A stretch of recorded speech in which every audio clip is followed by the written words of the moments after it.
Next up on our list, we have the return of Gears of War, known as E-Day. Are you guys ready for E-Day? Now, so obviously this is a thing because we've been waiting to see this new, what the Coalition has been working on. What they've done here, however, is essentially, this is sort of like a mood setting piece designed to reveal what this game is about. It is a cinematic created by Blur Studios, but apparently it is all using assets and everything that they've generated for use in the game.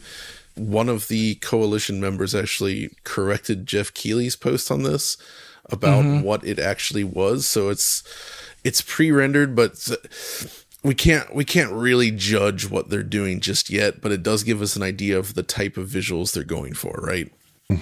Yeah, I think it is a UE5 pre-rendered cinematic. Yeah. Like Blur worked within UE5 Yes, and exported it. I think that's probably cinematic. exactly right. And by the way, Unreal Engine 5 has really nice like video editing tools within. I will say the timeline setup and setting up your shots, really great stuff. That's cool. And you can just export it out as a video. But obviously, I guess the big thing to take away from this is that they've done probably a pretty smart thing and have essentially rebooted it. So at the end of the, it starts with this attack with one of the locusts like coming in and going after who you can see from the dog tag is Marcus Phoenix. And then at the end there, the building sort of crumbles down and it reveals what looks like a more normal cityscape to us, at least, under siege. Right. And then Dom comes in, saves Marcus, and it's like, oh, this is like a prequel kind of thing. This is when they first got together, and this is the city like going down. So it is Emergence Day. What was your thoughts on this, Oliver? Well, I think it's very interesting. It's another Gears of War prequel because in part Judgment was a prequel. It also had some stuff set in and around E-Day, Emergence Day. I think it's interesting because 5, not to spoil anything, but at the end of 5 they do kind of set up a sequel. It's interesting they didn't pursue that further, but I kind of feel like the Gears story going from especially 4 and 5 kind of are a piece together. I think it's basically sorted. I think that going back to the original game, going actually 14 years before the original game, for sure is an interesting change of setting, and I think it could make for a really interesting game. But on the tech front, there are a couple things. This is mostly irrelevant because we know that the provenance of this trailer is not necessarily what the final game will look like. But yeah, it's the hardware RT, the reflections are quite nice, and the environment's quite dark. The models look excellent, of course, and presumably those Super will detailed. Be reflected in the final game as well. But there is actually one interesting hardware detail that did come out of their communications on the Microsoft blog, I think, which is that the game will feature hardware ray-traced lighting, reflections, and shadows, next-generation destruction and gore, and cutting-edge animation technology. So that would presumably imply hardware lumen use in the actual game itself, and possibly ray-traced shadows as well, but it's not clear to me whether they're referring to ray trace shadows, like real ray trace shadows, or just the shadow map ray tracing that's done using the VSMs. It's not. Totally I think it's gonna be VSM. If I had to wager, I believe it's gonna be VSM. Yeah, so they're promising those things at least, which is interesting, especially if they do target higher frame rates in the console. Again, we don't know, but that would be really quite something, wouldn't it? Yeah. I wonder if they could, though. If you recall, the Matrix Awakens. That's what it's called. Matrix Awakens demo did use hardware RT for shadows in the cinematics when they did close-ups. When we interviewed them, they mentioned that, and even on console. Yeah.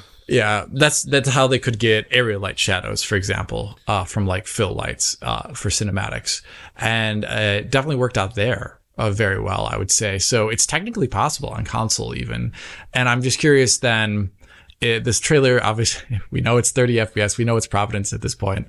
Thank you, Oliver. Very good to point that out. But I'm curious if they're going to do what they did in Gears 4 and 5, where they have 30 FPS cinematics and then 60 FPS gameplay. I think that's the way they split it. Yep. And I think that would be really reasonable for this game. One thing beyond that, though, that I was really excited about is that on the blog, they mentioned that they were trying to go back to not go back, but they're the horror element seems to be a bit ratcheted up based upon the blog entry. And one aspect and the trailer for sure, that Gears of War 1 has, not always, but sometimes, is actually like, oh, these are like awful monsters, and it's pretty dark, and you can't see them that often.